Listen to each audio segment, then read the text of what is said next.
జై శ్రీ గణేష. మనం మహాభారతం చెప్పుకుంటున్నాం కదా. ఈరోజు మనము కర్ణుడి కుతంత్రం గురించి తెలుసుకుందాం. మామూలుగా కర్ణుడు అనగానే మనకు సినిమాల్లో చూపించినంత మంచిగా అయితే మహాభారతంలో కర్ణుడు అయితే ఉండడు. చెడ్డవాళ్ళతో సాహసం చేస్తే ఎలాంటి వాడైనా చెడ్డవాడు అవుతాడు అనడానికి ప్రతీకగా ఉంటాడు కర్ణుడు. కర్ణుడు మనస్తత్వం ఎలా ఉంటుంది, దుర్యోధనుడితో ఏంటి, మళ్ళీ దుర్యోధనుడు ఇప్పుడు అడవిలో ఉన్నటువంటి పాండవుల దగ్గరికి కూడా కయ్యానికి ఎలా వెళ్తాడనేది ఈరోజు ఎపిసోడ్లో మనం చూద్దాము. ప్రస్తుతం ఎక్కడ ఉన్నారు వీళ్ళంతా? కామ్యకవనంలో ఉన్నారు. పాండవులు అరణ్యవాసంలో భాగంగా కామ్యకవనంలో ఉన్నారు. అక్కడికి మార్కండేయుడు వచ్చి కథలు చెప్పాడు, మనం గత ఎపిసోడ్లో చూసాం కదా. అయితే కొన్ని రోజులు కామ్యకవనంలో ఉన్న తర్వాత వీళ్ళు దైత్యవనానికి వస్తారనమాట. అక్కడి నుంచి దైత్యవనానికి వస్తారు. ఒకరోజు హస్తినాపురం నుంచి ఒక బ్రాహ్మణుడు వస్తాడు వీళ్ళ దగ్గరికి. వచ్చి మామూలుగా మాట్లాడతాడు, హస్తినాపురంలో ఏం జరిగిందో చెప్తాడు. ఆ తర్వాత తిరిగి ఆ బ్రాహ్మణుడు హస్తినాపురం వచ్చిన తర్వాత ధృతరాష్ట్రుడు అతన్ని పిలిపించుకుంటాడు. పిలిపించుకొని దైత్యవనం వెళ్ళొచ్చావంట కదా, పాండవులు ఎలా ఉన్నారు, ఏం చేస్తున్నారంటే ఇంకా వాళ్ళ కష్టాలన్నీ చెప్తాడు. వాళ్ళు ఏదో ఇచ్చిన మాట కట్టుబడి ఉన్నారు, కానీ 5గురు అసలు బక్క చిక్కిపోయి ఉన్నారు. మట్టి వాసన కొడుతుంది వాళ్ళ దగ్గర. అంత దారుణమైనటువంటి జీవితాన్ని వాళ్ళు అనుభవిస్తున్నారు. ముఖ్యంగా ద్రౌపది అయితే పడరాని కష్టాలు పడుతుంది. వాళ్ళ బాధలు అసలు చూడలేకపోతున్నాము. వాళ్ళ కన్నీళ్లు కారుస్తుంటే నాకే ఏడుపు వచ్చిందని చెప్పేసి ఆ బ్రాహ్మణుడు చెప్తాడు. చెప్పగానే ధృతరాష్ట్రుడు ఇదంతా విని ఒక్కసారిగా ఆయనకు భయం వేస్తుంది. ఇన్ని కష్టాలు పడుతున్నారే పాండవులు, ఇప్పుడు పాండవులు అరణ్యవాసం అజ్ఞాతవాసం అయిపోయిన తర్వాత నా కొడుకుల పరిస్థితి ఏంది? అర్జునుడు అసలే దివ్యాస్త్రాలు సంపాదించుకొని వచ్చాడు. మామూలుగా ఉంటేనే అతన్ని ఎవరూ పట్టలేము. ఇప్పుడు అతడి దగ్గర గాంధీవం ఉంది. అతడు కనుక యుద్ధంలో నిలబడితే ఎవరు ఆపగలుగుతారు? అసలే భీముడు తన కోపాన్నంతా అణుచుకొని ఉంటున్నాడు. మరోవైపు నకుల సహదేవులు వాళ్ళే తెగించి పోరాటం చేస్తే ఎవరూ నిలవలేరు. ధర్మరాజు మాత్రం ఎన్ని రోజులను ఓపిక పడతాడు? ఇప్పటికే ద్రౌపది దుఃఖం చూసి చూసి అతనికి కూడా కోపం వచ్చి ఉంటుంది. ఏం జరుగుతుందో ఏమో అని చెప్పేసి బాగా బాధపడుతూ ఏడ్చేస్తుంటాడు. దీనంతటి కారణం నా కొడుకే. నా కొడుకును ఒక్కసారైనా నేను కట్టడి చేయలేకపోయాను. నా కొడుకును కట్టడి చేయలేకపోవడం వల్ల ఇదంతా జరిగిందని చెప్పేసి తనను తాను కాసేపు తిట్టుకుంటాడు, కాసేపు దుర్యోధనుడు తిడతాడు, కాసేపు విదురుడి దగ్గరికి వచ్చి ఏడుస్తాడు. ఇదంతా ఇంకా దుర్యోధనుడికి తెలుస్తుంది. దుర్యోధనుడికి తెలియగానే దుర్యోధనుడు తెగ నవ్వుకుంటాడు. అబ్బా, ఎంత సంతోషమైంది! ఇన్ని రోజులకి పాండవులు పడుతున్న కష్టాలు చెవులారా వింటే ఎంత ఆనందంగా ఉంది అనుకుంటాడు. అయితే దుర్యోధనుడు మనస్తత్వం తెలుసు కదా. కేవలం వాళ్ళు కష్టాలు పడుతున్నారు అని ఒకరి మాటలు వింటేనే ఇంత సంతోషమైంది. అదే వాళ్ళు కష్టాలు పడుతున్న దగ్గరికి వెళ్తే ఎలా ఉంటుంది అని చెప్పేసి మనసులో ఆలోచిస్తూ ఉంటాడు. ఆలోచిస్తుంటే ఇంతలో కర్ణుడు వస్తాడు అక్కడికి. అతని నవ్వు చూసి అర్థం చేసుకుంటాడు. అప్పుడు కర్ణుడు ఏమంటాడంటే దుర్యోధనతోటి, పాండవుల కష్టాలు చెప్తుంటేనే ఇంత ఆనందంగా ఉంది కదా, మనం పాండవుల కష్టాలు చూస్తే ఎలా ఉంటుందంటావు అంటాడు. వెంటనే దుర్యోధనుడు కర్ణుని కౌగిలించుకొని, ఇదే నా మనసులో అనుకుంటున్నాను నేను. వెళ్ళి ఇప్పుడు పాండవుల పరిస్థితి చూడాలి, అప్పుడు కానీ నాకు సంతోషంగా ఉండదు. కానీ ఏం చేయను, ఇప్పుడు ఎలా అయినా సరే నాన్నగారు ఆజ్ఞాపించారు. అసలే ఆయన తెగ ఏడుస్తున్నాడు పాండవుల కష్టాన్ని చూసి. వాళ్ళ వల్ల మనకేమో జరుగుద్ది అనుకుంటున్నాడు. మనం ఇప్పుడు గనక అక్కడికి వెళ్తాము అని చెప్తే ఖచ్చితంగా మనకు అనుమతినియ్యడు. ఏం చేద్దాం అనుకుంటాడు.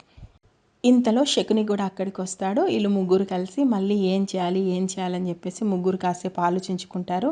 సరే, ఈ రోజైతే ఈ రాత్రంతా మీరు ఆలోచించండి. ఎలా అయినా సరే మనం పాండవుల దగ్గరికి వెళ్ళాలి. వాళ్ళ దగ్గరికి వెళ్ళి మన దర్పం చూపించాలి. ముఖ్యంగా ఈ మాటలన్నీ కర్ణుడే అంటాడు. దుర్యోధన, ఇప్పుడు కనుక నువ్వు వెళ్ళి ఈ వజ్ర వైఢూర్యాలు వేసుకొని మహారాజ వైభవంతో రారాజుగా నువ్వు వెళ్ళి వాళ్ళ ముందు నిల్చుంటే వాళ్ళు ఏడుస్తూ కూర్చుంటారు.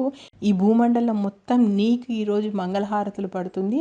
ఆ సంగతి వాళ్ళకి తెలియాలి. నువ్వు ఎంత సుఖంగా ఉన్నావు, ఎంత సౌఖ్యంగా ఉన్నావు అన్న విషయం పాండవులకు తెలియాలి. అప్పుడే వాళ్ళకి ఇంకా బుద్ధి వస్తుంది, అప్పుడే వాళ్ళకి శిక్ష పడుతుంది. అంటే ఇన్ని కష్టాలు పెడుతూ కూడా, కష్టాలు పడుతున్నారని తెలిసి కూడా ఇంకా వాళ్ళని కష్టాలు పెట్టాలి అనుకుంటాడు. ఇక్కడ కర్ణుడు నిజంగా పాండవుల విషయంలో చాలా పైశాచికంగా ఆలోచించాడనే ఉంటుంది. ఈవెన్ ద్రౌపది విషయంలో కూడా కర్ణుడు, ద్రౌపది వస్త్రాభరణం జరిగినప్పుడు కూడా దుర్యోధనుడి కంటే దారుణంగా వ్యవహరిస్తాడు కర్ణుడు.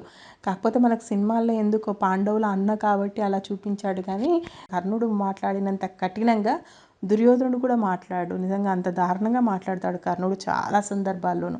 సరే, ఇప్పుడు వీళ్ళు ఏమనుకున్నారు, ఈ ముగ్గురు కలిసి ఎలా అయినా సరే వీళ్ళ దర్పాన్ని పాండవులకు చూపించాలి అనుకున్నారు.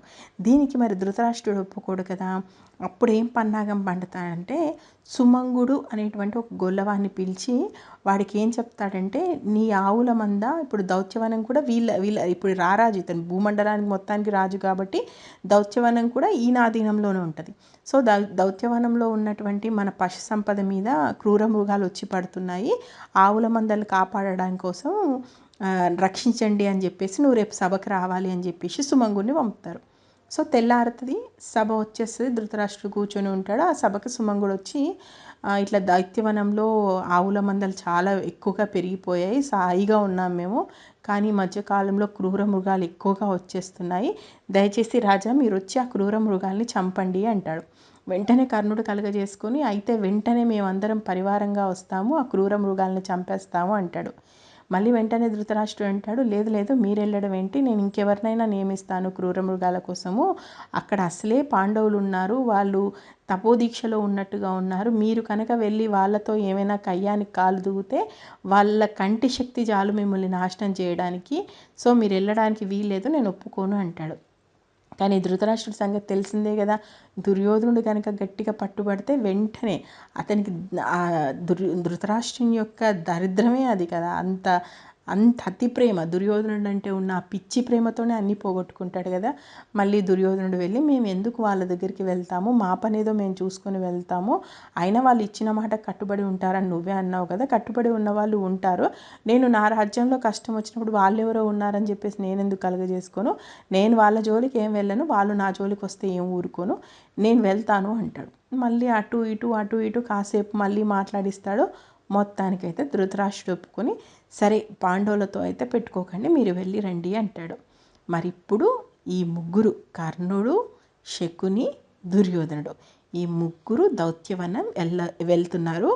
వెళ్ళిన తర్వాత ఏం జరుగుద్ది, పాండవులకి దుర్యోధనుడు ఇన్ని సంవత్సరాల తర్వాత ఒకరొకరికి ఎదురుపడ్డారు కదా, ఎదురుపడిన తర్వాత జరిగిన సంఘటనలు ఏంటో నెక్స్ట్ ఎపిసోడ్లో చూద్దాం.